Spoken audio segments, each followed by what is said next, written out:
Bonjour, je suis Didier Dichiara du blog changementpositif.fr et j'ai le plaisir de vous retrouver aujourd'hui en compagnie de Yves Plu à Rennes pour ce Parole d'expert, le premier d'ailleurs de, j'espère, toute une belle série. Je te remercie Yves d'avoir accepté cette interview. Avec plaisir.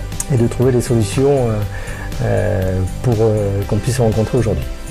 Et je dirais que ça s'intègre dans le cadre de la recherche de solutions pour aider à vivre pleinement sa vie. Donc Yves, tu es psychopraticien, spécialiste en Gestalt thérapie, tu es directeur de Gestalt Plus, qui est l'institut de formation de Gestalt thérapeute situé à Rennes et qui nous accueille donc aujourd'hui. L'institut forme les particuliers aussi, à une meilleure connaissance de soi. Les formations vont de quelques mois à 5 ans pour ceux qui veulent être diplômés en tant que thérapeute Gestalt. Et le site web sera inscrit, de toute façon vous aurez toutes les coordonnées pour pouvoir contacter l'Institut ou Yves.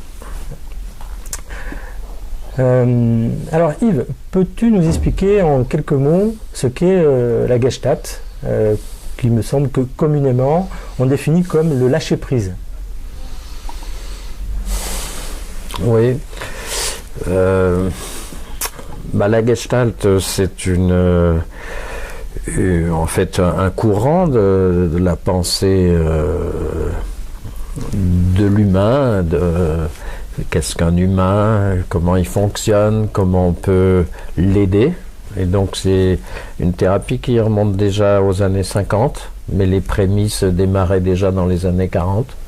Donc en fait, la Gestalt thérapie, c'est une approche humaniste, c'est sûr, mais elle a un volet existentiel et peut-être c'est ce qui va nous intéresser aujourd'hui, c'est-à-dire que la Gestalt inclut une réflexion sur le sens de la vie et comment nous créons, comment nous construisons, on en reparlera je pense, du sens de notre vie. Mais le sens de notre vie, il ne peut pas être fait en dehors de notre corps, il ne peut pas être fait sans les autres, et il est obligatoirement créé ici et maintenant. Donc dans l'instant présent, c'est typique de la Gestalt thérapie.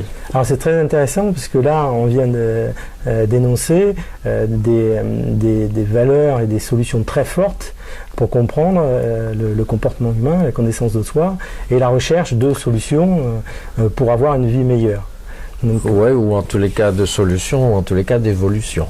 Bon, très bien, écoute, c'est très bien parce qu'on va en parler, ça va faire l'objet d'approfondissement pour que chacun puisse avoir quelques réponses. Bien sûr, on va faire ce qu'on peut dans le cadre de cette interview. Depuis quand es-tu Gestalt thérapeute? Depuis Gestalt thérapeute depuis la fin des années 80 et thérapeute milieu des années 80. D'accord. Et comment as-tu compris que c'était ta voie? Je l'ai compris par ma propre histoire.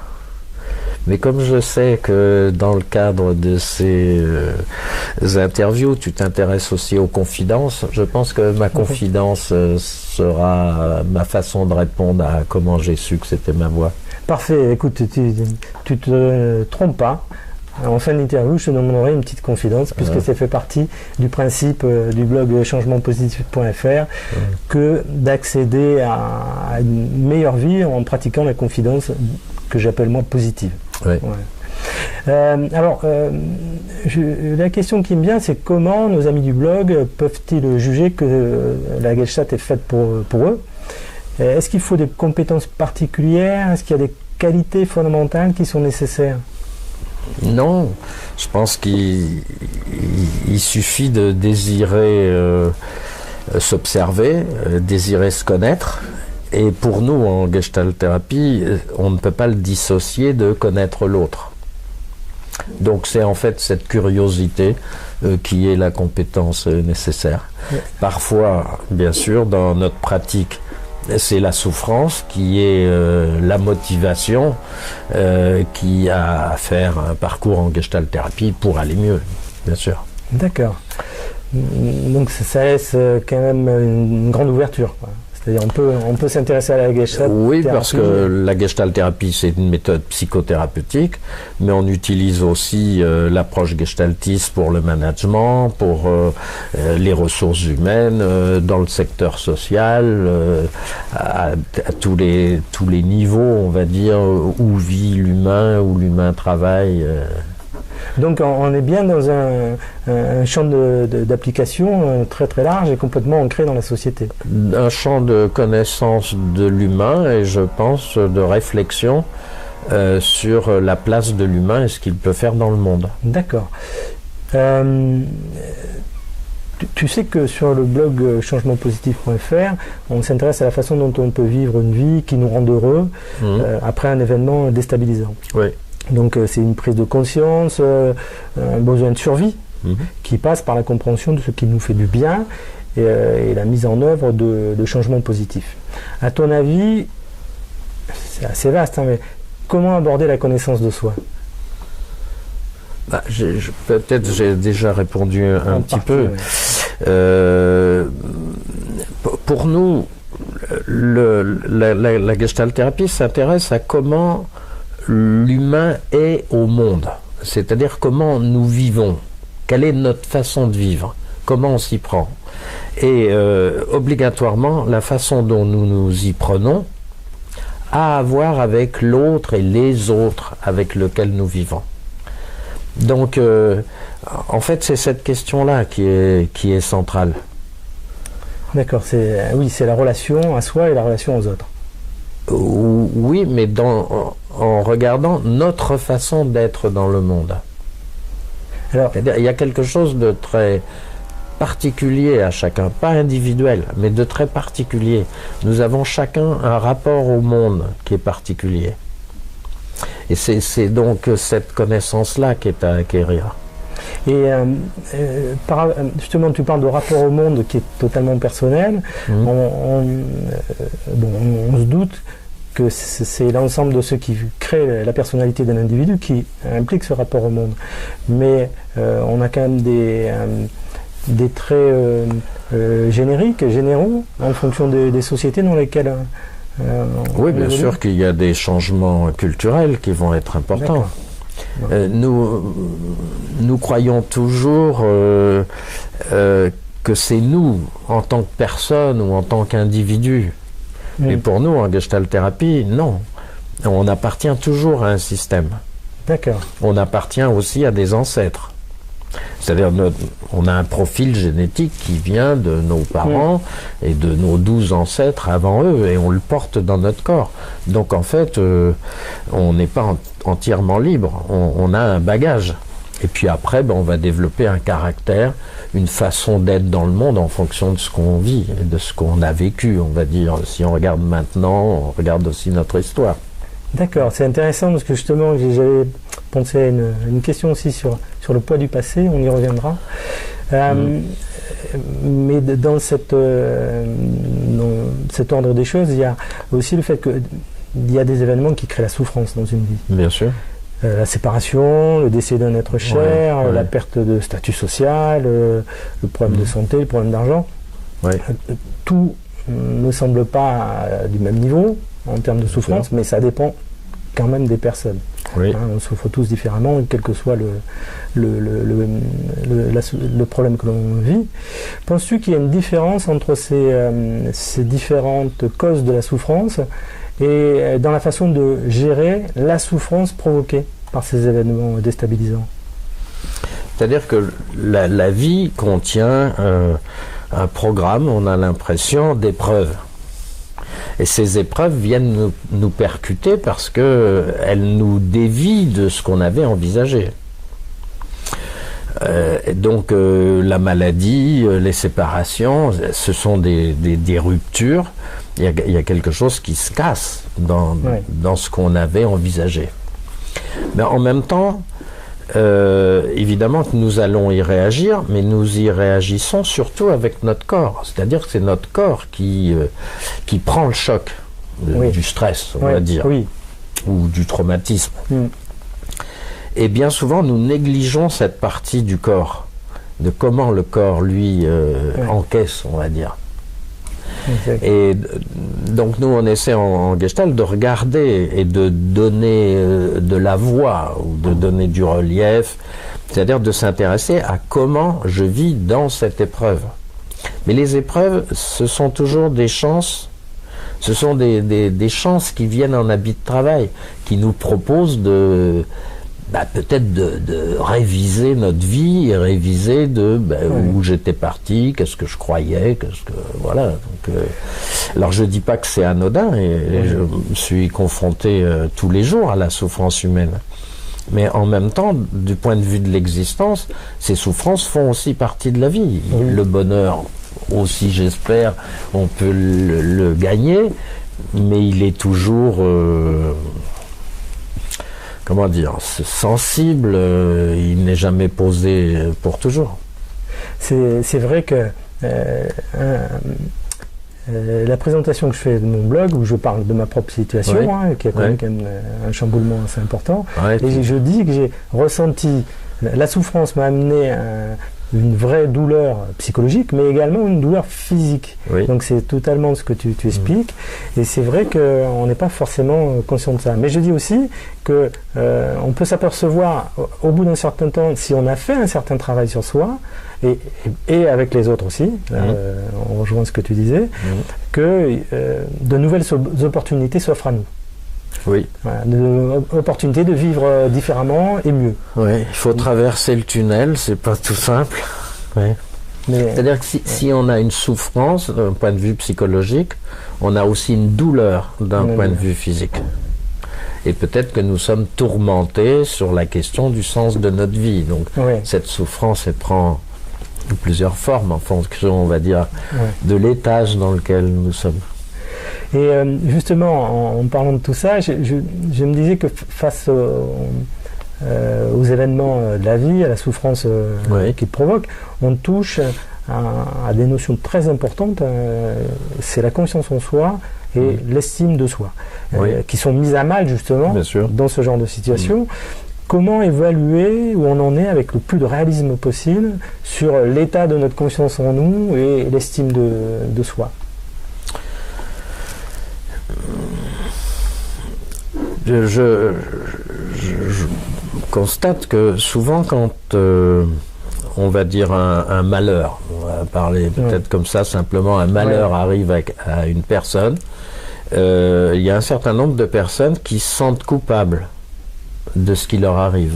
Par exemple une maladie grave, et ils tombent dans une forme de culpabilité, de honte, comme si c'était eux qui avaient créé cette maladie-là, ou que, étant malade ou séparés de quelqu'un d'autre, enfin tous les événements que tu as pu citer, en fait, leur propre responsabilité était engagée. Alors je ne sais pas si c'est moderne, si ça vient de notre époque, mais je pense qu'il y a quand même une exagération de l'individualisation à notre époque et du fait que j'y serais pour quelque chose si ça m'est arrivé. Oui, je participe. Je ne peux pas dire que je ne participe pas. Mais de là à culpabiliser, enfin, il y a eu un certain nombre d'exemples au niveau de la médecine où on culpabilise les malades, etc. Sans forcément réinterroger le système dont je parlais tout à l'heure, qui est beaucoup plus large et qui n'enlève pas la responsabilité individuelle, mais qui fait que ça ne peut pas être l'affaire d'une seule personne. Donc du coup, l'estime de soi s'effondre. Voilà. Donc à partir de ce sentiment de culpabilité, on a un effondrement de la conscience et de l'estime de soi. D'accord. Parce qu'il y a aussi parfois ce que l'on peut voir dans le comportement des personnes qui se trouvent en situation difficile, en chamboulement, c'est le fait de dire que c'est la faute des autres aussi. Alors bon, ça c'est l'autre pôle, on va dire. C'est-à-dire que c'est la faute au monde, il y a un tiers qui est responsable, etc. Bon, c'est pas plus réaliste que le premier cas, mais c'est l'opposé. En fait, le processus, il n'est pas très différent. Dans le premier, la personne se retourne contre elle, on va dire, et dans le deuxième cas, elle se retourne contre les autres. Mais obligatoirement, c'est ni l'une ni l'autre. Il y a quelque chose d'intermédiaire à explorer. Et c'est peut-être aussi des étapes dans le processus de guérison.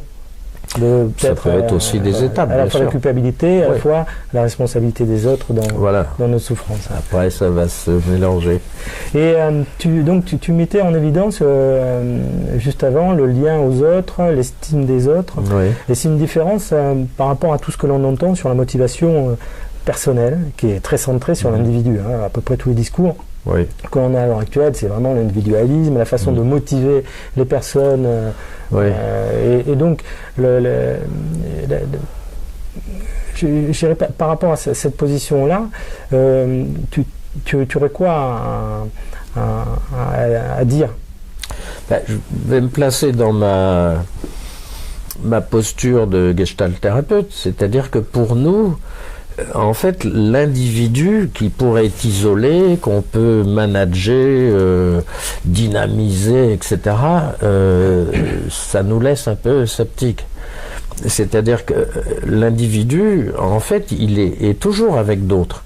Il est dans ce qu'on appelle, nous, un champ, c'est-à-dire qu'il existe de multiples plans énergétiques, physiques, relationnels, psychologiques, d'enjeux, etc., qui font partie du système dans lequel il est. Et donc, cette survalorisation de l'individu qui pourrait atteindre ses objectifs, faire sa vie comme il veut, etc., non. Non, une personne est en lien obligatoirement avec le monde. Elle est le monde déjà, elle-même aussi, elle représente le monde. C'est intéressant. Et elle est obligatoirement connectée. C'est à la mode, le connecting. Mais nous, on le dit depuis toujours dans cette théorie qu'on appelle théorie du champ. D'accord, théorie du champ. Non, mais c'est vrai que je trouve ça assez intéressant. Ce qui me surprend beaucoup, c'est que on est à une époque où on a accès à peu près à tout, tant en communication qu'en thérapie, qu'en information, et que on a encore beaucoup de processus qui sont liés à l'individu, à sa motivation personnelle, et ça isole l'individu, notamment au niveau de la performance qu'on lui demande, ça l'isole face aux autres et face à sa propre nature. Donc il est moins son monde, je dirais, et il devient ce qu'on lui demande d'être. Absolument. C'est-à-dire qu'en fait, on formate la personne pour qu'elle devienne un individu. On dit quelquefois c'est un numéro, c'est bon, mais je pense au temps moderne avec Chaplin. C'est-à-dire que, bon, moi je suis pas sociologue, mais tout ce développement de l'industrialisation, en fait, isole. Et je pense que les systèmes sont dominants du coup. Et ce qu'on pouvait avoir dans le temps, au début du siècle, au milieu du siècle dernier, en tous les cas, où les familles étaient très fortes par rapport à une personne, ou le village, le quartier. Maintenant, ce sont des systèmes beaucoup plus performants, financiers, de production, etc. Mais je ne sais pas si l'humain est plus heureux maintenant. Oui, c'est vrai. En tout cas, on ne sait pas s'il est plus heureux, mais ce qu'on sait, c'est qu'il exprime maintenant beaucoup plus sa souffrance. Tout à l'heure, en introduction, tu me parlais du sens de la vie. Et quelle solution, c'est pas évident, mais quelle solution on peut trouver pour justement pour retrouver le sens de la vie et le moteur pour agir. Tu vois, il y a deux éléments, le sens de la vie et le moteur. C'est une question complexe. Effectivement, quand sa vie ne rime à rien, quand j'ai l'impression que je suis la moitié de moi-même ou le quart de moi-même, ou que ce que je fais, ce que je deviens, finalement, c'est pas moi. Donc je ne parle pas que ça me plaît ou ça me plaît pas. C'est-à-dire à l'intérieur de moi, je me dis mais non, c'est pas moi. Effectivement, à ce moment-là, il y a des questions existentielles qui sont prioritaires à examiner. Alors, nous, on va par exemple s'intéresser, qu'est-ce que j'ai pris à l'intérieur de moi, qu'est-ce que j'ai gobé, c'est-à-dire qu'est-ce qui m'anime que finalement je n'ai pas choisi et que je n'ai pas digéré. C'est-à-dire que je l'ai mis dedans, ça agit à l'intérieur de moi, j'ai cru quelque chose sans vraiment le discuter. Donc pour nous, en tous les cas, le premier stade, c'est de regarder comment je vis, avec quoi je me suis empoisonné, alors que je croyais que c'était bon, puis finalement c'est un toxique. Donc c'est ce premier examen-là pour regarder un petit peu l'histoire, qu'est-ce qui m'amène là aujourd'hui. Quelquefois c'est la maladie et le corps qui permet de se reposer la question. Mais il y a un nettoyage à faire, peut-être c'est le but de la thérapie, il y a un nettoyage à faire avant de construire un sens. Et là-dessus, personnellement, je suis assez attentif, parce que je ne sais pas si je peux parler davantage. Oui. Non, mais parce qu'on peut construire un sens, mais le construire comme un fantasme. Donc c'est pas une construction. C'est-à-dire qu'on se raccroche à quelque chose, mais on n'a pas examiné qui nous sommes, ni ce que j'ai à faire dans cette vie-ci, ici. Et c'est ça la première question. Et le sens, il se construit secondairement. Parce que, justement, on le voit beaucoup sur le web, on entend beaucoup parler de rêves, construire ses rêves, mais on entend peu cette notion qui est primordiale, c'est construire du sens. Et construire ses rêves, évidemment qu'on peut réaliser un rêve, on peut avoir un projet, le rêve dans ce sens-là, je peux avoir un projet et puis me dire, bon, comment je fais pour le mettre en place. Ma question, c'est, est-ce que ce projet, c'est moi? Est-ce que c'est ce que j'ai à faire dans cette vie-ci? Donc c'est cette interrogation psychologique et corporelle qui, pour moi, est première à poser, et pas aller se raccrocher à des rêves qui sont des fantasmes. Et ça non. Oui, parce qu'on s'éloigne de la réalité et on construit encore une pseudo-réalité qui va nous faire souffrir. Et c'est vrai que c'est un des éléments essentiels de la construction de l'individu. Et mais ce qui est très intéressant dans ce que tu viens de dire, parce que ça correspond complètement au thème de changement positif, .fr, c'est qu'on va arriver à construire une nouvelle vie parce qu'on a un éveil sur sa propre douleur, sa propre erreur de vie, qu'à la condition qu'on arrive à faire un point. C'est-à-dire à se poser, à comprendre pourquoi. Et donc l'intérêt justement de rencontrer des thérapeutes, des praticiens de la Gestalt ou d'autres domaines, pour faire un point et à partir de là, comprendre ce qui donne du sens et construire la vie qui nous ressemble. Donc c'est un terme qui moi me plaît bien, construire la vie qui nous ressemble, pour justement éviter ce qu'on a fait dans le passé, c'est-à-dire construire la vie qui ressemble à celle des autres. Donc on est là-dedans, dans cette explication-là. On a un bagage corporel, physique. On a développé un caractère en rencontrant le monde après notre naissance. Et puis peut-être je développe un style qu'on appelle la personnalité. Mais qu'est-ce que je fais de ça? De qui je suis. Et le qui je suis, c'est pas qui suis-je. Le qui je suis, c'est quel corps j'ai, quelles sont mes émotions, quelles sont mes forces, quelles sont mes faiblesses, etc. Qu'est-ce que je fais avec ça? Ça c'est très intéressant, parce qu'on va en parler tout à l'heure, parce qu'en Gestalt thérapie, on parle des potentiels de la personne, et on est vraiment dans ce sujet-là. Auparavant, je vais juste préciser, c'est la façon dont on souffre, elle est certainement aussi lié à la vision que l'on a eue de la projection de sa vie et de ce qu'on appelle le bonheur. Donc, on a une vision classique du bonheur. C'est amour, famille, argent, réussite sociale et peut-être même aussi reconnaissance. A priori, est-ce que c'est suffisant? Je ne crois pas, Non. puisque d'après ce que tu viens de dire. Et est-ce que c'est ce qui permet de dire que beaucoup ne sont pas heureux, même s'ils ont déjà tout ça? Oui. Pour moi, le bonheur, être heureux, c'est pas une question d'avoir. Ouais. C'est une question d'être. C'est une question de l'être. C'est la question d'être au monde. Et qu'est-ce que j'apporte au monde? C'est ça. Et ce que j'apporte, je ne peux l'apporter qu'avec ce que j'ai. C'est pas en construisant des rêves. Oui, et surtout un schéma social. Voilà. On revient à nos penseurs grecs. Je crois que c'était Socrate qui disait il y a un réussir dans la vie, réussir sa vie, en gros, si on schématise. Oui.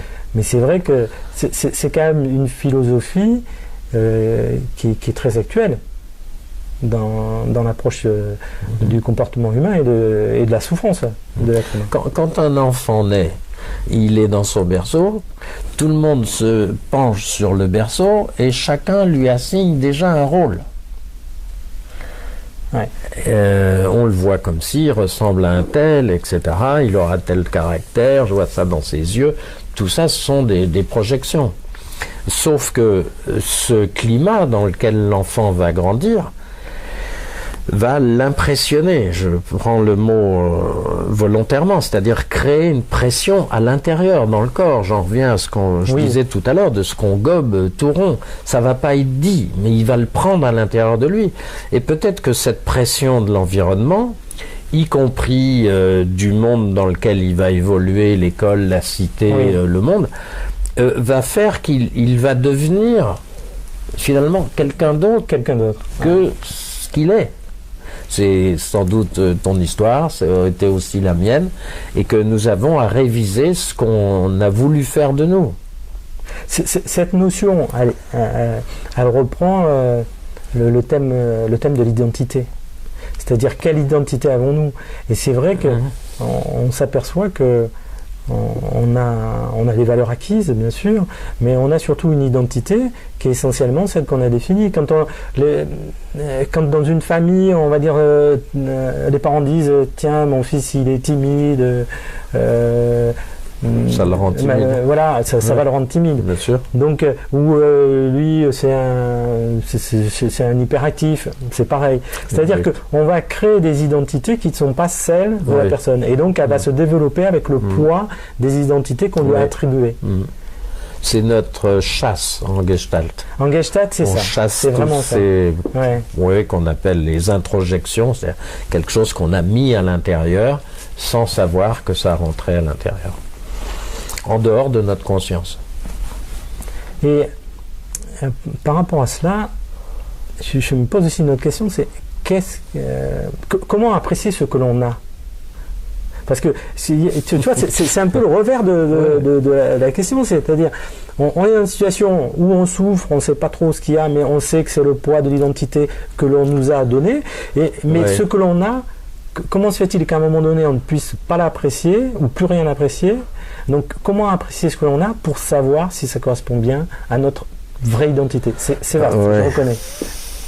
Mais, donc l'identité, tu l'utilises, on pourrait donner des définitions peut-être un peu différentes. Moi, j'en reviens à cette question de l'être. C'est-à-dire, comment savoir si je suis heureux? C'est est-ce que ma façon d'être au monde, c'est-à-dire de recevoir le monde, de donner au monde, me plaît et me procure du plaisir. Donc c'est vraiment pas une question d'avoir. Excuse-moi, je t'écoute. Non, c'est juste par rapport à la question qui me venait, c'était de dire comment être sûr que la vie que l'on a et la vie qui nous ressemble et nous rend heureux. Par rapport à cette notion de bonheur, c'est comment être sûr qu'on est heureux et comment être sûr que notre vie nous rend heureux. Donc moi, j'y réponds par cet être. Et ce qu'on a, tu évoquais des critères de réussite de notre époque, la voiture, le bureau, etc. La femme, la belle maison, les beaux enfants. En fait, ce qu'on a peut nous peser très très lourd par rapport à qui nous sommes. Donc, plus le décalage est important, et puis la souffrance va se manifester à un moment donné. Elle se manifestera d'abord peut-être physiquement, on voit bien, quand on fait le tour, les ulcères, les autres maux d'estomac. On parle beaucoup des burn-out. Les burn-out, maintenant. Qui apparaissent d'une façon un peu plus moderne, parce qu'on le définit d'une façon moderne, mais qui montrent aussi comment des personnes vont se brûler, c'est le terme, se brûler dans les systèmes. Ils ont cru ce qu'on leur a dit, ils ont donné toute leur vie, etc. Et puis finalement, ça se consume. Oui. Bon, dans le temps, il y avait d'autres maladies qui avaient le même effet de consumer à l'intérieur. Bon, maintenant, on va parler de ce type de choc, parce que peut vraiment être traumatique, c'est relativement grave. Oui. Mais c'est toujours lié à notre époque. C'est notre époque qui fabrique ce système, mais comme depuis toujours, ce sont les différentes époques qui fabriquent les maladies. Oui. Ça n'a pas changé. Oui. C'est les maladies changent. Le processus, lui, ne change pas tellement. Il change pas. Ce sont les humains qui créent le poison. D'accord. C'est vrai que en Gestalt, je comprends que on n'oublie pas le corps. On n'oublie pas le corps. Le corps est important. Et c'est vrai que on a une approche des autres qui est liée à la première impression qu'on peut avoir. On dit tiens, celui-là il a l'air stressé, il a l'air fatigué, il a l'air énervé. On dit rarement tiens, il sourit en pleine forme. Il y en a, mais c'est pas forcément d'ailleurs significatif. On choisit plutôt la bouteille à moitié vide. Voilà. Et donc par rapport justement à ces burn-out, parce qu'on en parle quand même de plus en plus, donc qui sont le sommet de l'explosion par rapport à une souffrance que l'on tait, sans doute depuis très longtemps. Tout à l'heure, on parlait de potentiel. Donc les potentiels, libérer les potentiels qui pourraient justement éviter les maladies plus graves. Oui. Est-ce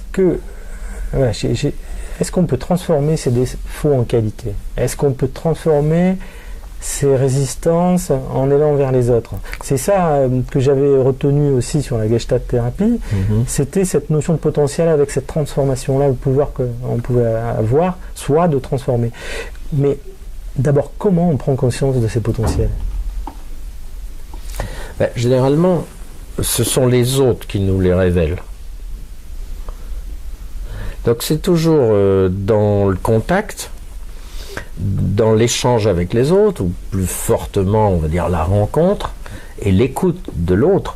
En fait, l'autre voit à l'intérieur de nous des zones qui, pour nous, sont méconnues. D'accord. Et que les autres perçoivent. Donc c'est pour ça que nous, en Gestalt thérapie, on travaille beaucoup en groupe. Mais bon, ça peut se faire aussi à deux. Mais le groupe va potentialiser, du coup, si je réutilise le même mot, la vie de différentes personnes.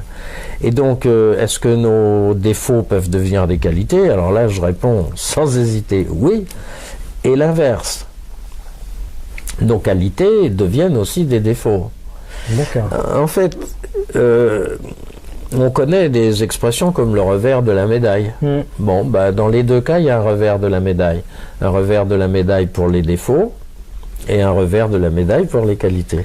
Et donc, ce que nous va nous intéresser, c'est de regarder justement un défaut qui porterait préjudice aux autres ou à soi-même, lequel défaut peut devenir une qualité en apportant service aux autres et à soi-même. Et puis, il y a peut-être des zones intermédiaires. Voilà. Donc, en fait, on va travailler ces nuances-là. Ce qu'on cherche, c'est comment je peux m'ajuster au monde de façon créative. C'était justement la question que je me posais à l'instant. Je me disais, comment révéler ses potentiels? Parce que, est-ce que tout le monde est doté de créativité? Ah oui. Tout le monde est doté de créativité. Sinon, on meurt. D'accord. Rester vivant quand on est né, c'est déjà très créatif. Oui. Parce qu'un bébé, il est complètement fatigué quand il vient de naître. Et s'il fait rien, s'il n'est pas créateur de mouvement, il meurt. D'accord. Et nous-mêmes, nous sommes créateurs chaque moment. Tu respires, tu manges, on parle. Donc on crée. On crée la vie. Est-ce que un individu qui est en souffrance, c'est pas déjà quelqu'un qui est potentiellement créatif et qui ne l'exprime pas? Est-ce qu'on Non. pourrait schématiser ça? Non. Non. Non. Mais c'est quelqu'un qui peut, en gestalt thérapie, arriver à tout de même faire ressortir ses potentiels? Tu parles de quelqu'un qui est craintif, c'est ça, dans ton exemple? Non. C'est-à-dire, en fait, quelqu'un qui souffre, qui a des événements qui l'amènent à la souffrance. Est-ce que c'est la souffrance qui va permettre, justement, de se dire je n'applique pas la créativité et mes potentiels? Est-ce que c'est ça? Voilà, pour reformuler ma question. Qui peut le révéler. La souffrance, elle vient parce qu'il y a un événement, donc il y a une souffrance, on a dit, avec douleur, tourment, perte de sens et douleur physique. Et donc ça réinterroge la vie. Ah oui. Ouais. Ah oui. Alors souvent, moi j'ai toujours été étonné en accompagnant les personnes qui disent ben voilà, j'en suis là, il m'arrive ça, donc bon, la vie est un peu fermée, des fois les pronostics sont aussi graves. Et puis la personne a dit, il suffit même pas de lui poser la question, elle dit mais je sais bien comment j'en suis arrivé là. D'accord. Et nous savons tous en regardant en arrière. Mais en fait, c'est pas en arrière, c'est maintenant, notre histoire, elle est maintenant. Ouais. Mais que à telle époque, on aurait eu une autre possibilité qu'on n'a pas choisie. Un choix pour lequel on n'a pas opté. Ouais, c'est vrai. Donc ce sont des carrefours dans la vie. Je vois aussi, par exemple, dans les burn-out, des personnes qui disent, bah oui, finalement, je vois bien à quel moment je suis rentré dans cette espèce de couloir qui n'a pas d'issue, si ce n'est l'explosion. Donc on le sait après coup, mais on n'a pas été attentif au moment. D'accord. On n'a pas été attentif. Ouais, c'est intéressant. C'était aussi une question que je comptais te poser sur le poids des choix que l'on fait et qui vont nous guider pour très longtemps. Choix ou non-choix par moment. Ou non-choix. Mais qui sont souvent très précoces. Mais on en reparlera parce que tu parlais du corps tout à l'heure et je trouve ça assez intéressant. C'est qu'en Gestalt, on parle d'éveil sensoriel, de conscience corporelle, mais on parle également de désir et de sexualité. Oui. Donc c'est assez peu reconnu dans la vie de tous les jours que la sexualité fait partie de la connaissance de soi, mais aussi de la réussite de la vie. Je dis pas dans la vie, de la réussite de la vie. Donc qu'est-ce que tu peux nous dire à ce sujet? Ben, le corps, lui, il a il y a des émergences, il y a des poussées, alors ce qu'on appelle dans le langage courant des envies, j'ai envie d'eux, etc. Ça pousse. Ouais. Donc il y a cette force du ça, d'ailleurs on l'appelle comme ça en Gestalt, donc qui nous pousse, qui nous donne le désir de ceci et cela, et aussi normalement le désir de rencontrer l'autre. D'accord. Rencontrer l'autre différent, rencontrer l'autre semblable, etc. Donc la question du désir, en fait, et en psychologie classique, on le définit comme ça. Le désir, il naît à partir du moment où je sais que l'autre est séparé de moi. D'accord. Donc je désire rencontrer l'autre, je désire faire quelque chose avec l'autre. La sexualité, alors, bon, là aussi, ça dépend des définitions qu'on donne, mais tout est sexuel, puisque l'humain est sexué. Oui. Donc il y a toujours des connotations sexuelles dans les entreprises, dans la cité, dans le ménage, dans la famille, dans les couples, dans notre activité ludique, etc. Alors après, si on parle de réalisation d'actes sexuels, bon, c'est peut-être une autre définition, mais ça fait aussi partie de la vie. Et je pense que c'est cette façon, dans la sexualité et dans d'autres sujets, en fait, de pouvoir épuiser avec bonheur ce qui pousse à l'intérieur de nous. En fait, c'est ça le processus de la vie. La sexualité n'est qu'un des façons d'épuiser justement cette force, cette tension qui est à l'intérieur de nous, mais tension dans le sens de je suis tendu vers. D'accord. Oui. Donc c'est obligatoirement le lien que l'on va créer avec les autres, en tout cas la volonté de créer un lien. Oui. Voilà, qui peut s'exprimer par la sexualité, par le désir, qui va être un moteur, en fait. Et c'est vrai que lorsque on voit des personnes en souffrance, souvent elles n'ont plus de désir. Elles ont moins de désir de l'autre, mais et aussi moins de désir sexuel. Donc ça fait, c'est un constat que tu fais. Oui, c'est un signe clinique, comme on l'appelle, c'est-à-dire que il y a une baisse, on enregistre une baisse du désir. Oui.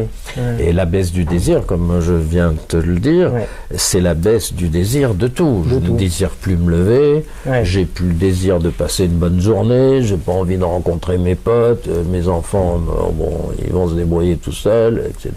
Donc j'ai plus non plus envie de faire l'amour, plus envie d'aller au cinéma, j'ai plus envie de lire, plus envie de rien. En fait, il y a une baisse du désir, c'est-à-dire justement cette puissance naturelle à l'intérieur de nous qui est toute plate. Il n'y a plus de ressort. Il y a plein de façons. Il y a plein de façons de le dire. Les gens disent aussi j'ai plus d'énergie. Quand ils disent j'ai plus d'énergie, ils disent aussi j'ai plus de désir. Ils disent j'ai plus de plaisir. Tout ça, ce sont des façons de le dire. Bon, c'est intéressant pour nous de savoir comment la personne le dit, c'est parce que ça nous renseigne sur ce qu'elle vit à l'intérieur d'elle. Donc cette baisse du désir, oui, elle est centrale. D'accord. Y compris par rapport à ce que tu disais tout à l'heure sur l'image de soi, la baisse du désir de s'aimer soi. De s'aimer soi, oui. Peut-être on va y revenir. Oui. C'est vrai que je crois que c'était Montaigne qui disait le pire ennemi de l'homme, c'est de ne plus avoir d'amitié pour lui-même. Voilà. Donc, absolument. Ouais.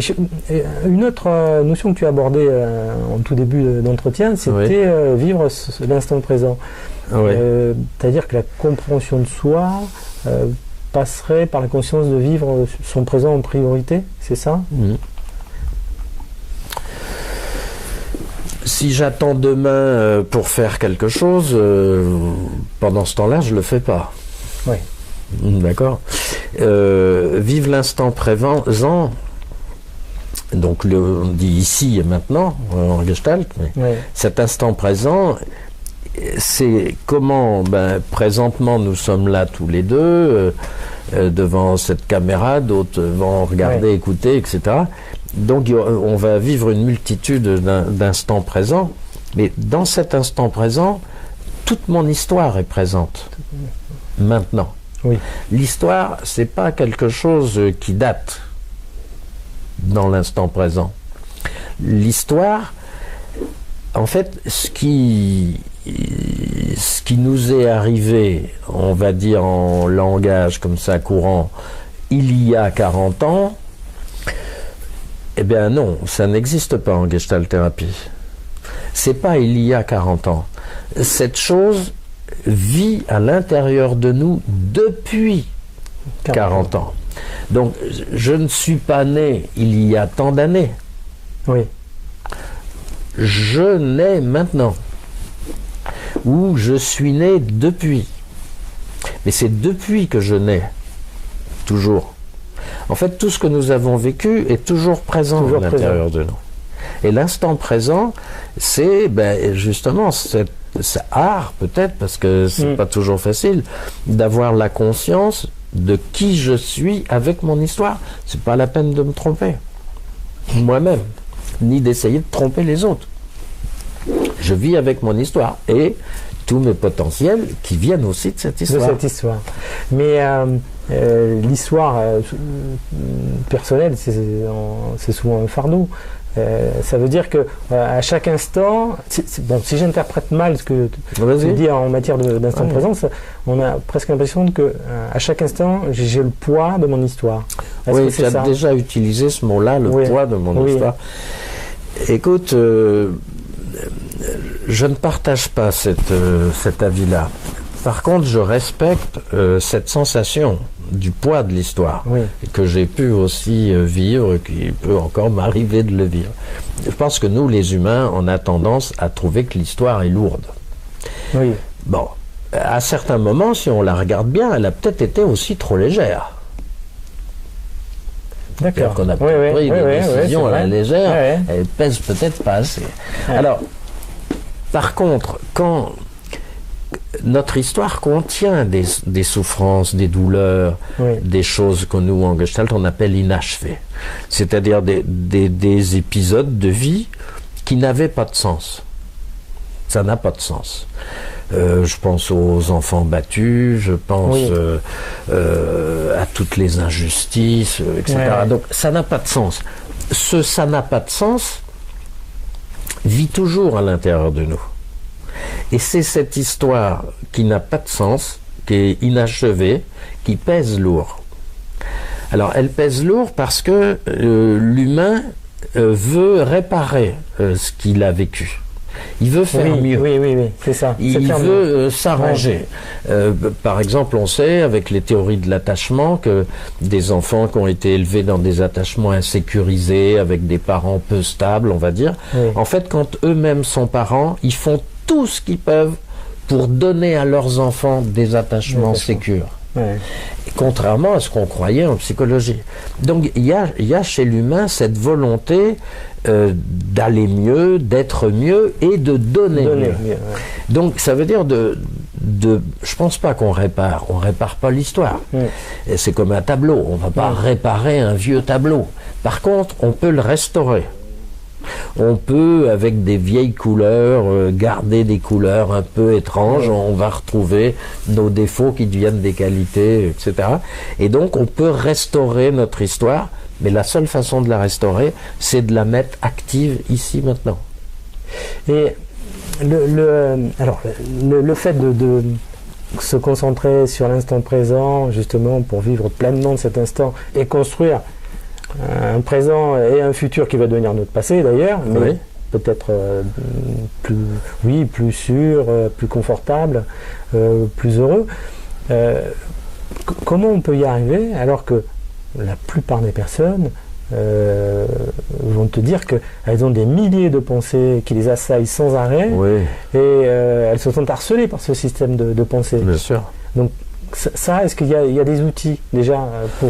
Oui, il y a des outils. Nous, en Gestalt-thérapie, on pratique l'éveil, donc on le met en anglais, awareness, mais alors la pratique de la méditation, de laisser son corps tranquille, de s'arrêter, de respirer, et d'être conscient que je suis posé sur le fauteuil, que je croise mes deux pieds, que je respire de telle façon, etc.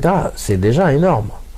Donc alors il y a après des méthodes de relaxation, etc. Nous, en Gestalt-thérapie, on ne prend pas de position par rapport à ça. On utilise un petit peu de tout. Il y a des spécialistes.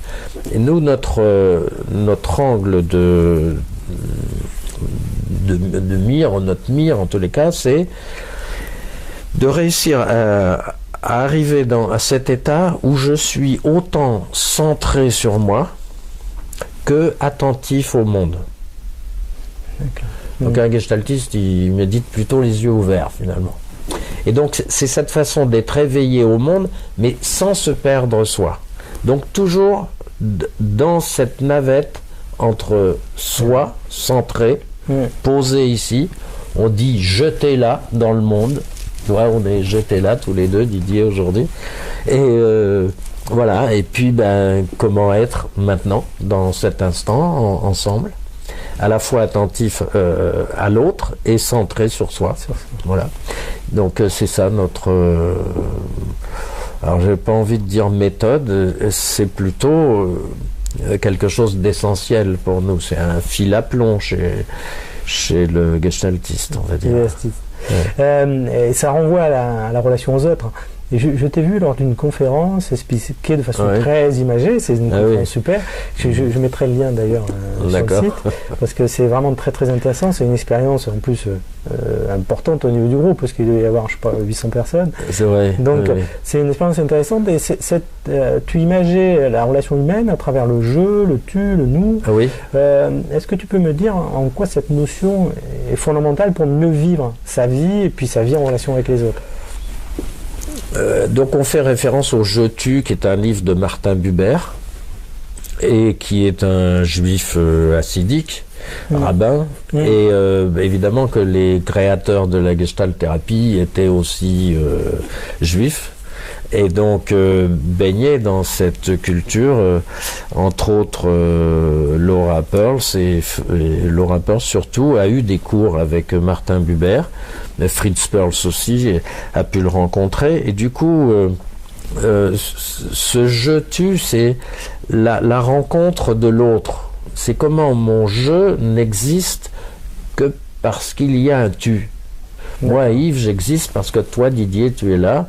Et puis qu'on échange, on échange aussi pour les amis. Mais si on s'intéressait à une chose, un sujet à l'extérieur de nous, on appellerait ça un cela. On dirait cette pièce, etc. Elle est comme ci, elle est comme ça. Ça ne nous intéresse pas. Moi, ce qui m'intéresse, c'est est-ce que tu l'aimes ou pas, comment tu vis dedans, et puis moi. Donc, qu'on reste en relation de je-tu.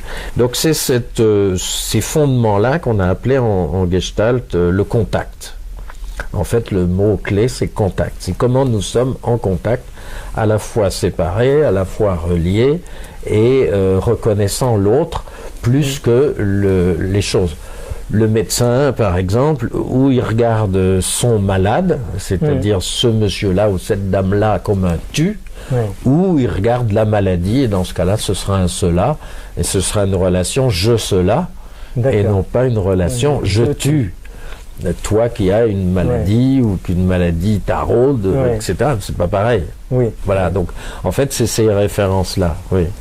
Et justement, par rapport à ça et la relation aux autres, tout à l'heure on a un peu parlé, c'est la notion d'identité. Est-ce que dans notre société, qui est quand même très complexe, on a des relations sociales qui sont assez tendues, est-ce qu'on a encore une identité ? J'ai un peu de mal, moi, avec les concepts d'identité, en fait. Parce que je pense que les systèmes, je me répète un peu, mais les systèmes dans lesquels on est sont plus importants à regarder. Et donc, si identité veut dire l'être que je suis, je suis d'accord. Mais quand on parle à notre époque d'individualisation, en fait, où on isole l'individu, comme on disait tout à l'heure, je pense qu'à partir de ce moment-là, il y a quelque chose de l'être, de l'identité qui se perd. Et je ne sais même plus d'ailleurs dans quel système je suis, dans ces cas-là. Et donc là, il y a un effondrement à l'intérieur. Alors peut-être on construit un extérieur, une façade, mais à l'intérieur, je crois que c'est tout creux et que la vie n'a pas de sens. Donc on revient pour toi toujours cette notion de l'avoir et de l'être, et cette notion d'identité, elle est dans ce système, en fait. Et toujours dans la relation. Et toujours dans la relation. Toujours dans la relation. Si c'est en dehors de la relation, ça vaut quoi? Ça vaut rien. Un humain, c'est pas fait pour vivre dans un placard. Il est fait pour vivre avec les autres. Donc c'est toujours en relation. Et quelle idée tu as sur les réseaux sociaux? Est-ce que tu penses qu'ils contribuent à l'affirmation de soi ou au contraire à la dilution? Je connais pas assez, moi. J'ai pas d'avis là-dessus. Je ne sais pas exactement ce qui se passe, comment les gens y vivent avec ça. Donc j'ai bien l'information, mais j'ai pas de vécu personnel, et j'ai pas non plus travaillé avec des personnes sur ce thème-là, mais je sais que ça commence à poser des questions, puisqu'on a programmé des temps de travail ici dans l'école, dans l'institut, et justement parce que les jeunes, moi j'ai plus besoin de ça à mon âge, mais les jeunes praticiens, eux, essaient aussi de se faire connaître sur les réseaux. Et puis c'est pas toujours simple par rapport à la déontologie, par rapport à la société dans laquelle nous sommes. Donc je crois que c'est un sujet très complexe. Je ne sais pas bien répondre. Très bien. Une autre question que je me posais justement par rapport à ce qu'on a dit tout à l'heure, l'avoir, l'être, le système, la relation aux autres. Et là on parlait un peu des réseaux sociaux. C'est vrai, on ne sait pas encore comment appréhender ce qui est en train de se passer, même si on a quelques indicateurs. Mais d'une manière générale, est-ce qu'on doit se comparer aux autres? Je réponds non. Je pense que c'est une tendance actuelle. C'est-à-dire qu'on veut on se compare en fait par rapport à l'autre, par rapport à quelque chose qui est attendu. Moi, ce que je dirais plutôt, la voie qui me paraît meilleure, c'est de se différencier de l'autre. C'est-à-dire de prendre vraiment le temps de savoir comment je suis différent de l'autre. Parce que si je me compare, ça veut aussi dire que je me mets semblable et que je devrais faire la même chose, ou mieux, ou moins bien, enfin, ou moins pire, ou je ne sais pas quoi, tout ce qui est possible. Alors que se différencier, ça va nous amener à une complémentarité. Et je pense que ça, c'est plus dans le sens de la vie et du développement de soi, de la croissance de soi. Oui. On revient un peu à ce qu'on disait tout à l'heure. Si on veut être heureux, il faut comprendre l'être que l'on est. Oui. Et on ne peut pas comprendre l'être que l'on est en se mettant pareil que les autres, en essayant de vivre la même chose et en se comparant. Non. Il faut trouver ça en soi avec ses propres valeurs et ses propres choix. Oui. Et surtout sa propre personnalité. Et l'école, quand elle nous donne des notes, qu'elle nous classe, elle nous compare. Oui. Les uns devant les autres, les uns devant l'autre, derrière, enfin, etc. C'est abominable. Ouais. Pour moi, c'est abominable. Je ne vois pas de quel droit on peut faire ça. Je ne vois pas. Oui, parce qu'on utilise pour tout le monde le même type de discours, le même type d'évaluation pour des matières qui sont standardisées, sans tenir compte de l'individu, et on va dire à l'individu que dans telle matière il est dernier, dans l'autre il est premier, éventuellement qu'il est moyen partout. Et ça, c'est pas une bonne façon de révéler le potentiel. Le potentiel. Ben non. Donc ça, c'est très intéressant. C'est vrai que ça pourrait être un sujet à lui tout seul de traiter de... Moi, je dis toujours, quand un enfant a une difficulté dans une matière, qu'il est plus à l'aise dans une autre matière, il faut lui donner des cours particuliers dans la matière qui va bien. Oui. Pas dans la matière qui va mal. C'est pas la peine. Puisqu'il est bon en maths, alors on lui donne des cours particuliers de maths. D'accord. Pour qu'il prenne encore plus de plaisir. Et puis le français, il va bien avancer à un moment donné. C'est intéressant comme point de vue, parce que on fait pas ça du tout. On passe notre temps à corriger des défauts. Mais qui a dit que c'était un défaut?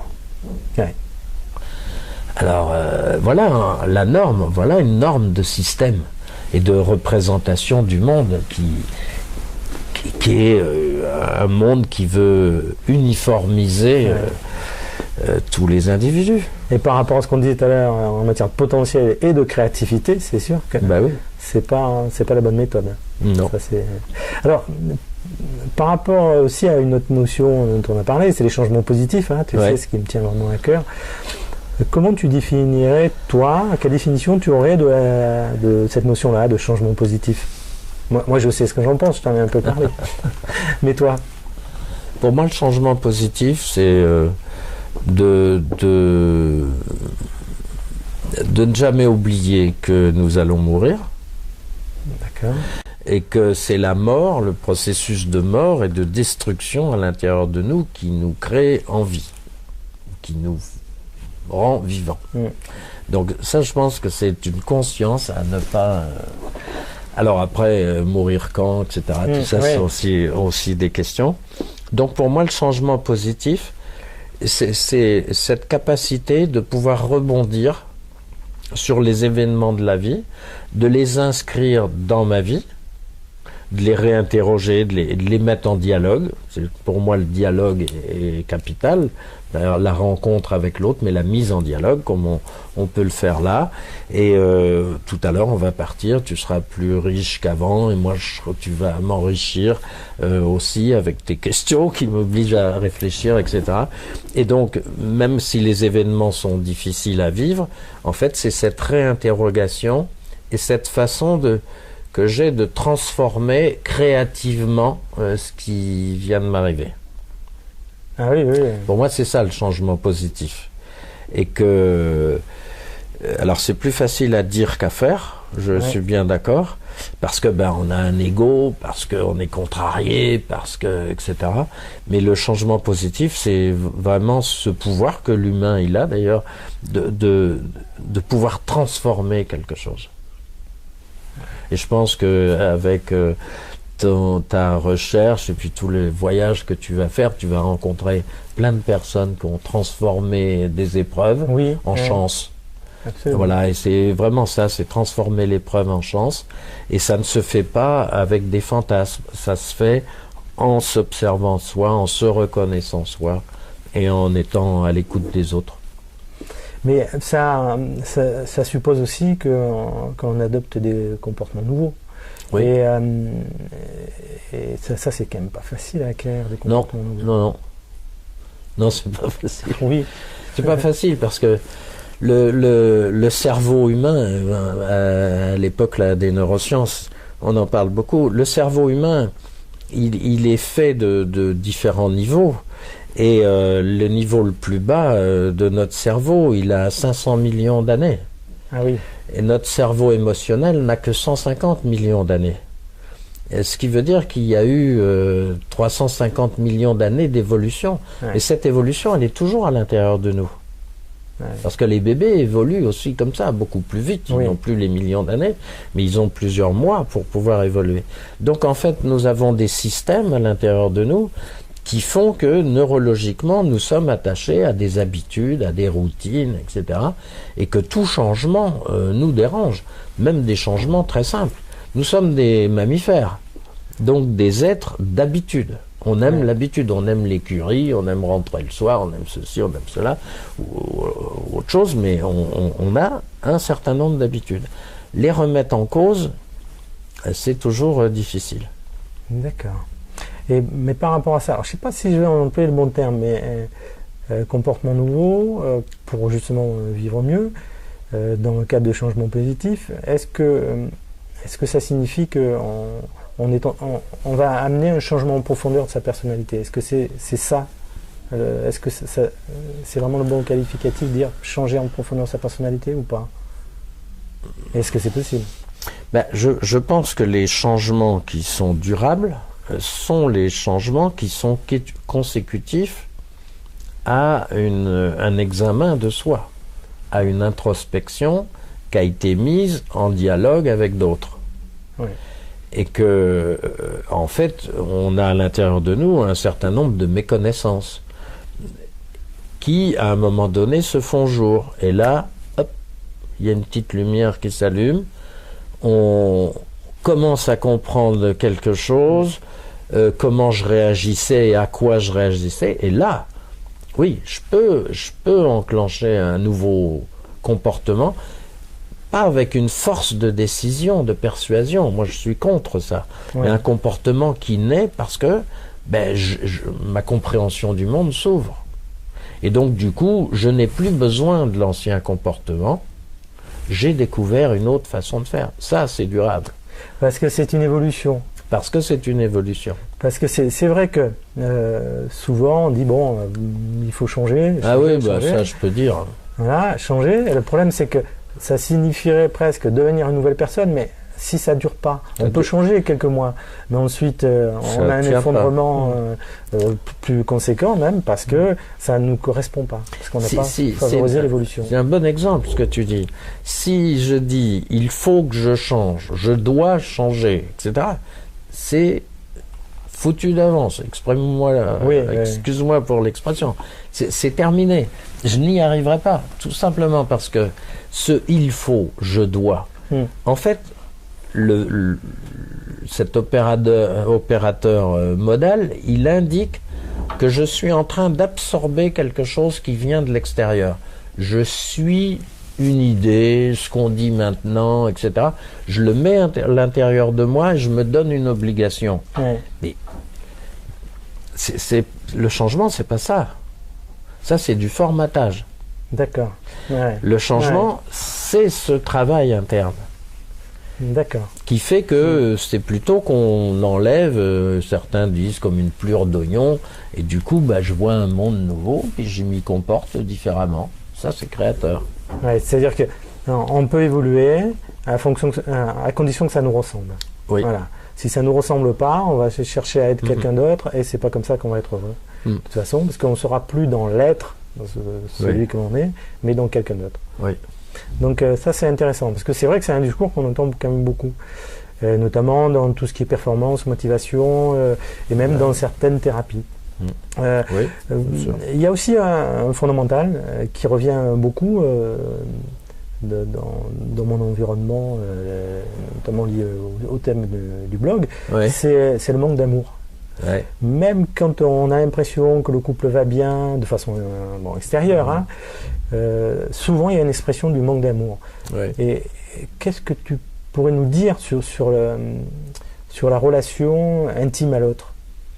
Ben justement, je crois que c'est ce mot intime qui compte. C'est le manque d'amour, en tous les cas au sein d'un couple. J'aurais tendance, moi, à penser que c'est un manque d'intimité. D'accord. C'est-à-dire une incapacité à vivre l'intimité. On parlait de sexualité tout à l'heure. Bon, on peut avoir une activité sexuelle, mais finalement sans intimité.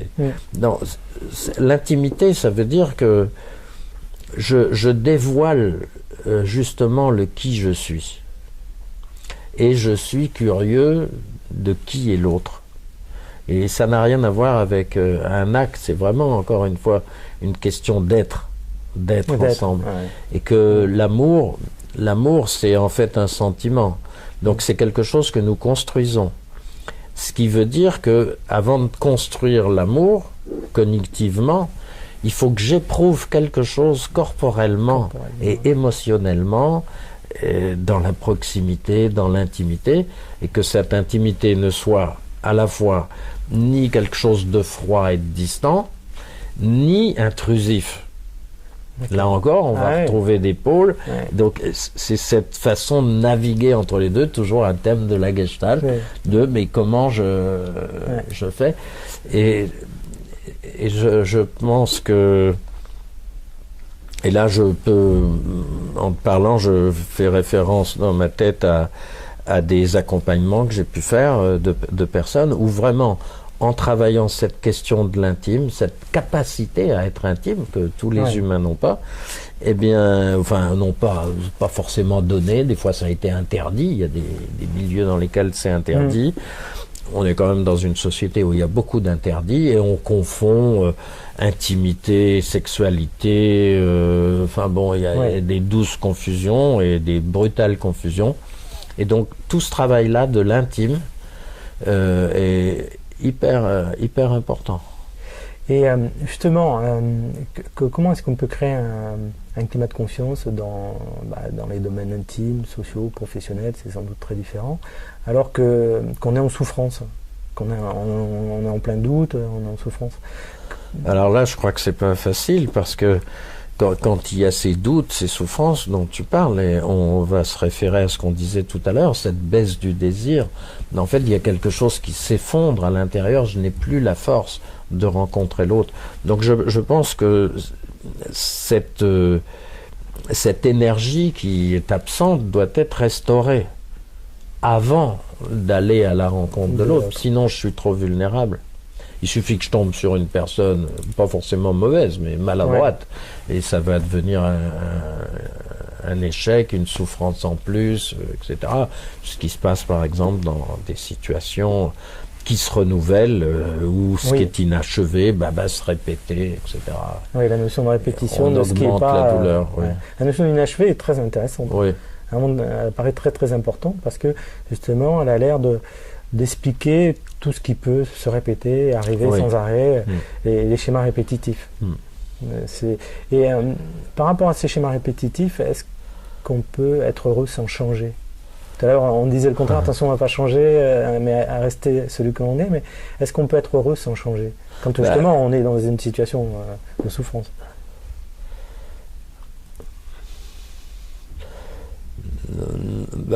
Héraclite disait il n'y a qu'une seule chose qui ne change pas, c'est que ça change toujours. Ça change toujours. Donc la stabilité n'est pas permanente. c'est toujours l'impermanence, c'est toujours le changement. On ne se baigne pas 2 fois dans la même rivière, etc. Donc c'est cette observation-là du monde que les choses changent. Si je veux pas changer, par exemple, si je veux pas voir que je vieillis, ça va donner quoi, ça? Donc je suis bien obligé de... Alors bon, c'est par à coup, à un moment donné on dit « Oh !» Donc on ne voit pas venir tous les jours. Mais voilà, c'est aussi accepter des changements de corps, des changements de relations, des changements aussi de perception du monde qui évoluent. Et toujours, ça ramène aussi toujours à la façon dont on s'est construit. Et justement, en matière de... Je reviens un peu là-dessus, mais ça ramène quand même au poids du passé, et qui semble quand même très très présent, très lourd dans les émotions présentes. Les émotions que l'on ressent là, elles sont, oui, comme tu disais, c'est l'inachevé en fait. Quand on a des émotions très très fortes par rapport à une situation de crise, on ressent le passé qui revient. Donc ça, c'est lié à cette notion d'inachevé aussi. C'est le poids du passé. Tout à l'heure, tu disais oui, tu m'as dit plusieurs fois le poids, mais c'est vrai. Mais l'inachevé, lui, joue... ça veut dire qu'à l'intérieur de nous, il y a des situations qu'on n'a pas pu résoudre. Parce qu'elles n'avaient pas de sens en elles-mêmes. Donc, elles cherchent à trouver un sens. C'est un peu comme une bête à l'intérieur de nous qu'il faut nourrir. Elle veut retrouver l'histoire. Mais en retrouvant l'histoire, elle essaie aussi de la compléter et d'y donner un sens. Donc c'est un peu abstrait, mais si on imagine un enfant qui a eu un père, on va dire, très violent, agressif, etc., peut-être il a reproduit ça aussi avec son maître d'école, avec son employeur, etc. Donc il a toujours une difficulté de rapport, en fait, à l'autorité. Et donc là, il y a quelque chose à solutionner, mais on ne va pas pouvoir le solutionner sans tenir compte de comment l'histoire, comment le père est toujours là, présent. Avec cette confusion, père, maître, patron, dans mon exemple. C'est un peu grossier, c'est malheureusement bien souvent bien plus compliqué que ça, mais donc c'est cette reproduction-là. En fait, nous voyons le monde aussi à travers nos inachevés. Et ça déforme notre perception du monde.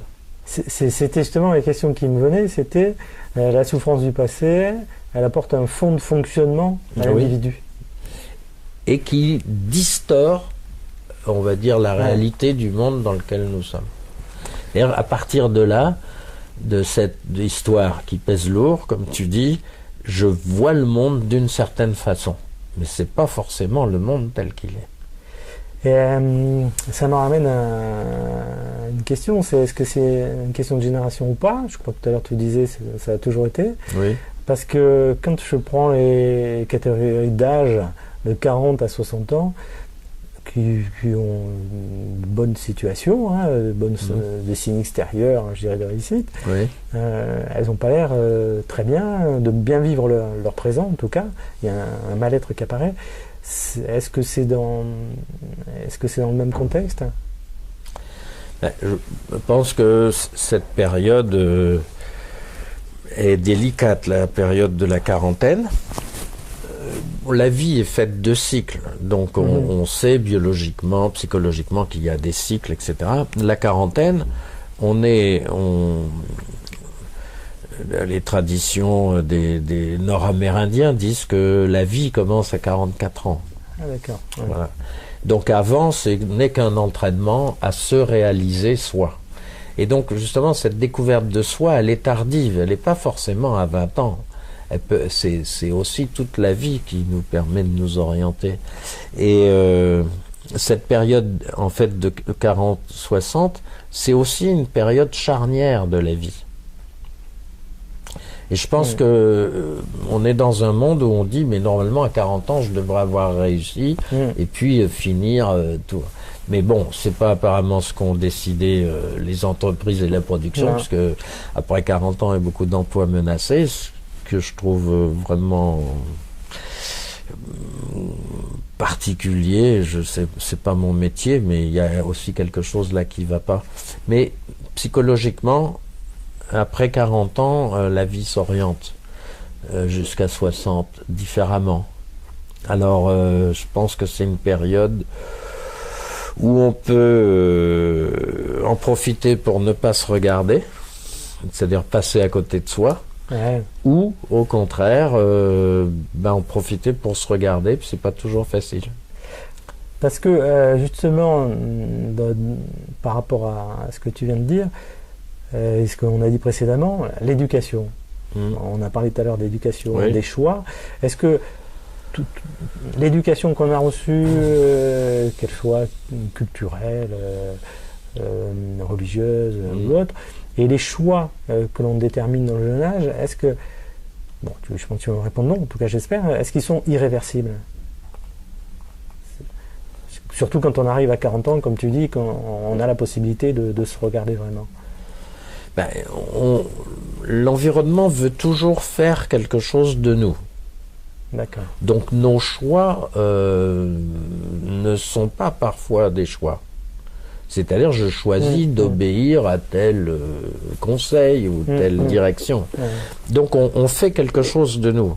Et réussir sa vie, c'est faire ce que je décide de faire avec ce qu'on a fait de moi. Donc il faut que je le transforme. On saisit sa liberté de choisir? Ben oui. Et alors après il y a des questions de fidélité, il y a des questions de loyauté. Si je choisis ça, je ne suis pas fidèle à l'idée de mon père qui voulait telle chose, etc. Donc le choix, il est toujours crucial parce que on oublie ça aussi. Dans le choix, je dis oui à quelque chose et souvent en disant oui à quelque chose, je ne prends pas le temps et la conscience de savoir à quoi je dis non. D'accord. On passe pas assez de temps sur le non. On met beaucoup d'énergie sur le oui, oui, oui, oui. D'accord, mais à quoi je dis non? Voilà. Et c'est en fait cette force du choix de dire non à cette chose ou cette voie, etc., qui va me donner de la force dans mon oui. C'est très intéressant, mais là on a l'impression que ça peut toucher toutes les générations, en fait. Toutes les générations. Les quadras. Toutes on a l'impression que depuis très jeune, on est confronté à ça, et que très jeune, ça impacte, en fait, sur la vie. Mais je pense que les choix à partir de 40 ans sont cruciaux. D'accord. Parce qu'ils remettent en cause, ou ils se font à partir de la remise en cause de ce qui a été vécu avant. D'accord. Intéressant. Dis-moi, je pense qu'on arrive à une des dernières parties de notre entretien. J'aimerais aborder avec toi des sujets un peu particuliers, qui me tiennent à cœur, sur lesquels j'ai parfois des questionnements. Et donc ces sujets plus particuliers qui concernent quand même beaucoup de personnes, c'est essentiellement le sujet des addictions. Est-ce que tu peux me définir une addiction, ce qu'est une addiction? Une addiction, c'est le fait d'utiliser une substance ou une activité qui va créer à l'intérieur du corps des substances et qui fait que je ne peux pas me passer en fait de la substance. C'est un processus qui est à la fois psychologique et physiologique. Oui. Obligatoirement. Obligatoirement. D'accord. Obligatoirement. C'est pour ça qu'on parle d'addiction au sport. Oui, au travail, à la télé, aux jeux internet, de plus en plus. Ouais. Et est-ce que tu pourrais nous dire comment naissent les addictions? Alors, je pense que c'est un sujet vaste aussi, mais elles viennent d'où? Elles arrivent comment? C'est difficile à généraliser le sujet, mais en tous les cas, quand on accompagne des personnes qui souffrent d'une addiction, on trouve souvent à l'origine un système de compensation. C'est-à-dire qu'il y avait quelque chose d'absent, et cette absence a été compensée par une addiction. Le problème de l'addiction, ce qu'il a défini aussi, c'est que, comme on vient le dire, je suis dépendant, mais j'augmente aussi la dose, je ne peux plus m'en passer, parce que ça m'emmène dans un état particulier. cet état particulier va entraîner une relation particulière. Il va entraîner aussi une vision du monde particulière. Comme on dit, pour un alcoolique, le monde est rempli de bars. C'est-à-dire qu'il voit des bars partout, que nous, on ne voit pas forcément. Voilà. Oui, je comprends. Et donc, c'est vrai pour toutes les addictions. Donc, je reprends un peu ce qu'on a dit avant, mais cette addiction, donc, qui va être une perturbation de la façon d'être au monde.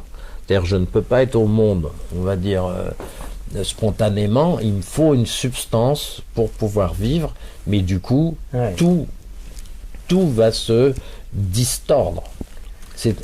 L'addiction nous emmène toujours dans un mirage. C'est un mirage. Toujours, quelle qu'elle soit. Et oui, l'individu le sait, lui, qu'il est dans un mirage. Et au bout d'un moment, oui, il finit par s'en rendre compte. Mais quand on voit les ados, là, avec les jeux, comment ils s'enferment dans leur chambre, tout ça, ils mettent beaucoup de temps, et pas tous, apparemment, à se rendre compte qu'ils sont à côté du monde. Et le diagnostic, il est aisé à faire, ou ça dépend des addictions, peut-être, bien sûr. Diagnostiquer une addiction. Disons que les cliniciens, oui, parce qu'ils ont des points d'observation, etc. Mais on ne peut pas être, par exemple, un thérapeute de toutes les addictions. En fait, il y a certaines addictions pour lesquelles on est plus à l'aise que d'autres, etc. Alors, dans ce que pratiquent les cliniciens, évidemment, dans leur secteur d'activité, à 50 mètres, ils détectent les addicts. Mais pour les proches, souvent, ça peut passer inaperçu. Ça passe inaperçu. Est-ce que... c'est pas une question facile à répondre, mais est-ce qu'on peut soigner? Oui, bien sûr, oui. Alors, on peut soigner, oui, si il y a désir de changer. D'accord, il faut que ce soit une démarche de la personne addicte. Alors après, dans les addictions, puisqu'il y a un certain nombre d'addictions qui portent préjudice à la personne elle-même et à l'entourage, dans ce cas-là, il y a des thérapies qui sont faites sur recommandation ou injonction quand il y a eu des fautes. Et donc là, c'est pas non plus très facile, et il y a des thérapeutes qui sont spécialisés dans ce type de prise en charge-là. Mais on va toujours attendre que naisse un désir ou une culpabilité, quelque chose, et tout pendant que c'est pas présent, c'est-à-dire qu'il n'y a pas ce mouvement de changer, c'est difficile. Et même quand il est là, c'est difficile, parce qu'arrêter une addiction, c'est toujours difficile. Et le moteur de cette envie de soigner l'addiction, ça pourrait être quoi? C'est un changement de situation dans sa vie? C'est un lien différent aux autres? Pour arrêter, la motivation pour arrêter, c'est quelquefois, évidemment, dans le meilleur des cas, c'est quand la personne prend vraiment conscience qu'elle porte préjudice à elle et aux autres. Ou l'environnement qui fait une certaine pression et qui... J'avais fait une conférence là dans le centre Bretagne sur justement les questions de l'addiction, plus particulièrement de l'alcoolisme. Et en fait, ce que je disais, ça a étonné beaucoup les gens. Et parce que dans le débat, ils disaient, mais en fait, on n'ose pas dire à l'autre, tu bois. Oui. Et donc, moi, mon propos, c'était de dire, mais c'est une lâcheté, sans juger les personnes, c'est une lâcheté de ne pas dire à l'autre, tu bois. C'est-à-dire, je ne m'intéresse pas à l'autre. Et donc, en fait, on avait échangé toute une partie de la soirée avec les gens qui étaient là sur mais comment on met en dialogue des limites qui sont dépassées et une vérité de... voilà.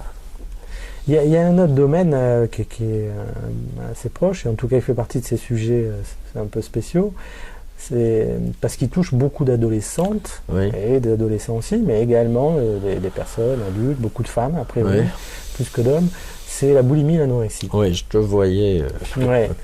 Donc, est-ce que tu peux nous en parler un petit peu, peut-être, de ce que c'est déjà alors, d'une part, nous, on les classe donc, dans les troubles de l'alimentation.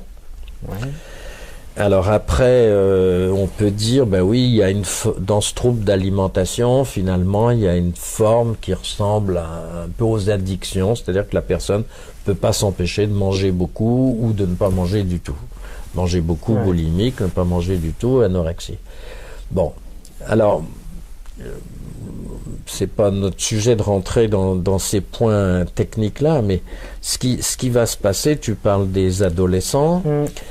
Là aussi, il y a des normes, par exemple de maigritude. Moi, je parle pas de maigritude, c'est-à-dire donc qui font que obligatoirement on va vers la privation.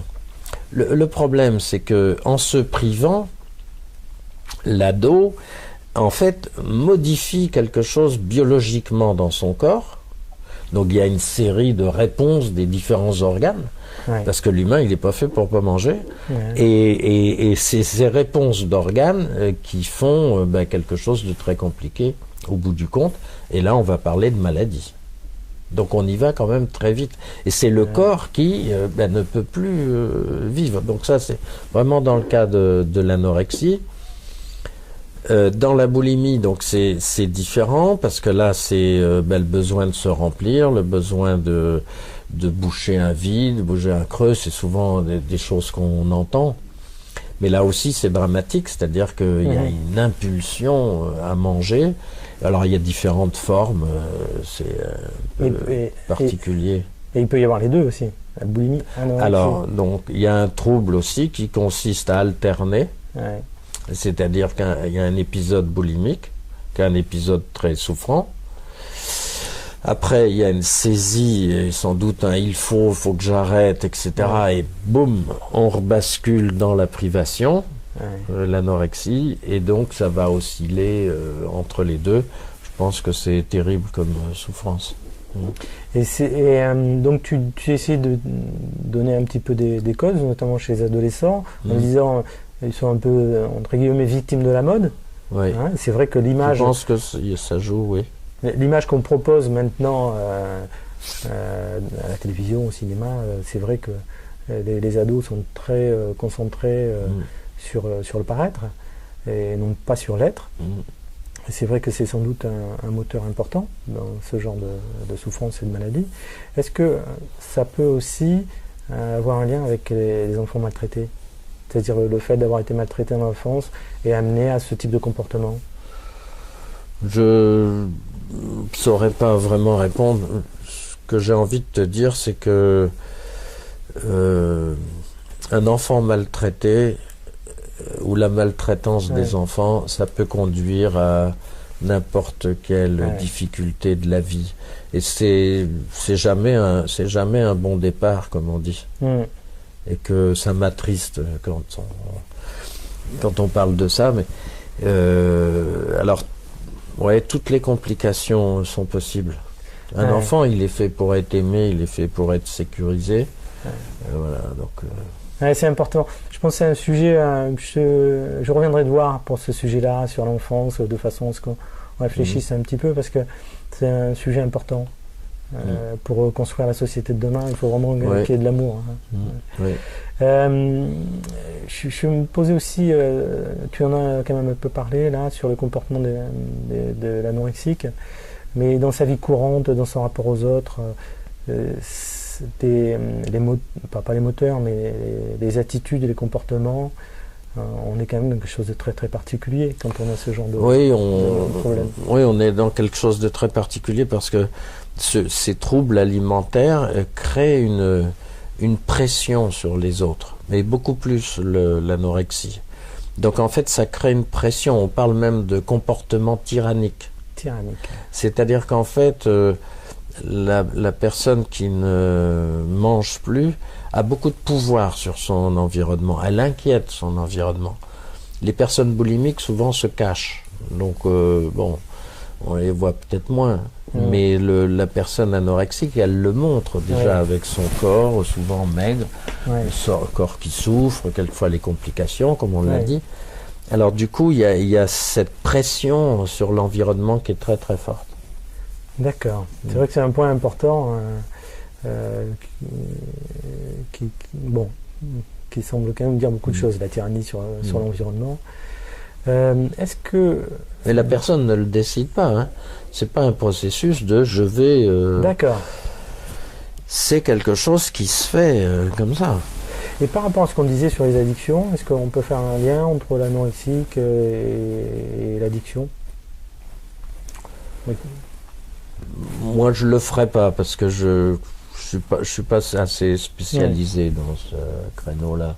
Je sais pas. D'accord. Et puis au niveau du traitement aussi, traitement de... Bah, dans tous les cas, il y a, pour nous, en tous les cas, en Gestalt, cette question de qu'est-ce que tu veux vivre, Qu'est-ce que tu veux dire? avec qui tu veux vivre, qui tu es, et avec qui tu veux vivre et comment tu veux vivre. Voilà.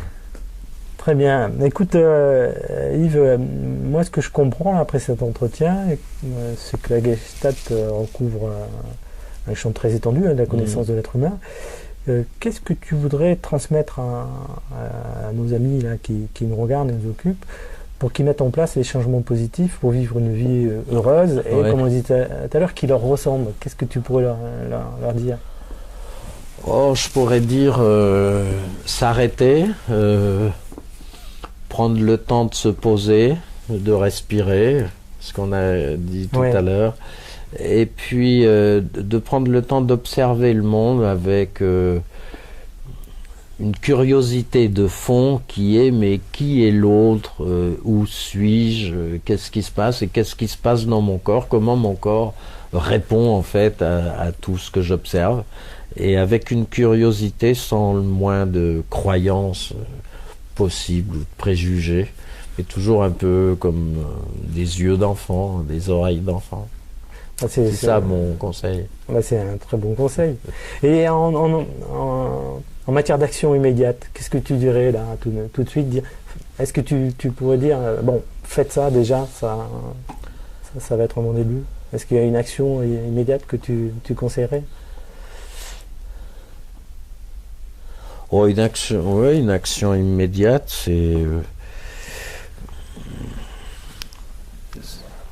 c'est d'écrire un petit texte.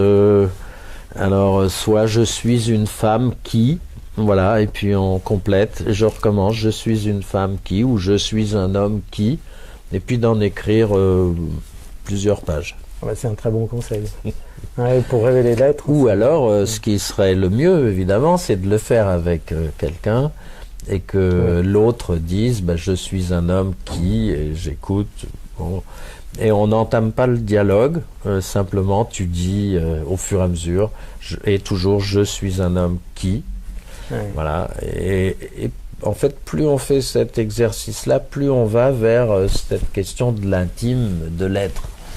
Parce que bon, si au début un homme qui aime les confitures à la fraise, ok, ça nous emmène pas loin, mais petit à petit on va descendre. Voilà. Bon, tu es quelqu'un d'inspirant, hein, il suffit de te connaître, de voir ce que tu fais en conférence. Je te remercie. Mais toi, tu pourrais citer des personnes qui t'inspirent ou qui t'ont inspiré? Oui. Moi j'ai toujours été très inspiré par Marguerite Duras. D'accord. Je trouve cette femme, elle a compris quelque chose de l'humain, du vivant de l'humain et de toute cette perspective de l'histoire et de comment l'histoire se réactive et comment finalement quand on regarde le monde, on s'aperçoit que le monde va lentement, mais en même temps il va toujours. Et donc je trouve ça dans les écrits de Duras. J'adore ses dialogues. Oui, c'est vraiment quelqu'un qui m'a inspiré. J'ai d'ailleurs écrit 2 textes comparant la Gestalt-thérapie et Marguerite Duras. Oui. Et dont un que je récite de façon un peu théâtre. Voilà, donc c'est quelqu'un qui m'a beaucoup inspiré. Autrement, au point de vue philosophique, je suis attiré par tous les écrits concernant l'absurde, le doute, l'absence de sens. Voilà, donc j'ai une attirance pour passer du temps sur la question de l'absurde. et de cultiver le doute. Voilà. Intéressant. Écoute, il y a un passage obligé chez changementpositif.fr, on en a parlé en début, c'est la confidence positive. Donc est-ce que tu as une confidence que tu pourrais partager avec nous?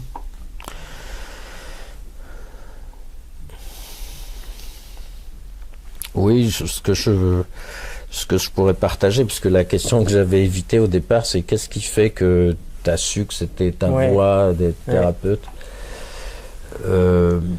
D'une part, ça fait donc plus de 30 ans, et puis j'ai pas remis en question ce choix-là. Et en fait, t'évoquais une autre conférence que j'avais faite là où j'évoque aussi le fait que j'ai eu une maladie grave. C'est tout ce que j'avais expliqué à la conférence, mais ce que je peux te dire aujourd'hui, c'est que cette maladie grave, avec le traitement expérimental que j'ai eu, a entraîné des complications qui ont elles aussi été graves. Ouais. Et en fait, on va dire, j'avais du mal à m'en remettre. Et puis sans doute que j'étais pas patraque que physiquement. Il y avait aussi quelque chose psychologiquement qui était pas bien chez moi. Je trouvais pas de sens à la vie, des thèmes qu'on a évoqués. Je voyais pas pourquoi j'étais dans cette ville-là. Je voyais plus pourquoi je faisais ce métier-là, les décisions que j'avais prises. Donc j'étais vraiment pas bien. Donc j'ai commencé très tôt, jeune, une psychanalyse.